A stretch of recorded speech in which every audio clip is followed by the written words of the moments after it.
النهارده جات لي عندها طفلة صغيرة عمرها يومين، ومتضايقة جدا إن في بوتشة حمراء موجودة في وشها. البوتشة دي عاملة زي الفراولاية، كل اللي رايح واللي جاي يقعد يتريق لها عليها ويقول لها كنت بتوحمي على إيه؟ هو أبوها بخل عليها بالفراولة في إيه يا ست الكل؟ الكلام ده ما ينفعش. دي أشهر ورم حميد موجود في الأطفال، الوحمة الدموية. علاجها ما بيكونش جراحي، اطمني يا ست الكل. يعني إيه أشهر ورم في الأطفال؟ يعني عايز أقول لك إن أكتر ورم موجود في الأطفال هو الوحمة الدموية اللي عند بنوتك دي.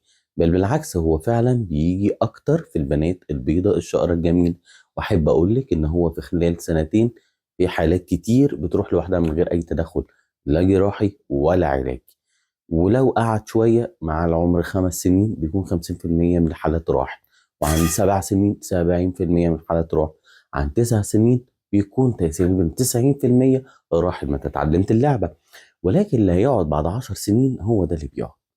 الفكرة كلها في إن إحنا محتاجين نفحص كويس الحالة عشان نطمن على التاريخ الطبي، ونفحص الورم الدموي ده نتأكد إن هو حاجة حميد، هو الوحمة الدموية العادية خلاص اللي بتيجي عند كل البنات الحلوة البيض الشقرة، ونطمنها. ممكن نبدأ علاج بسيط دوائي، بس لازم الأول نفحصها ونطمن على القلب إن هو مفيش أي مشاكل.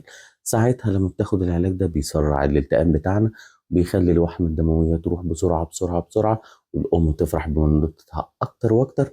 ولا عزاء للمتنمرين. فرحت بنتك يا ست الكل، مفيش أي حاجة. طالما فحصنا كويس وعرفنا كل حاجة عن البنت، اطمني بنتك هتبقى كويسة فلة، والمهر كمان هيعلى ويعلى ويعلى. ألف مبروك وعقبال ما تفرح بيها عروسة.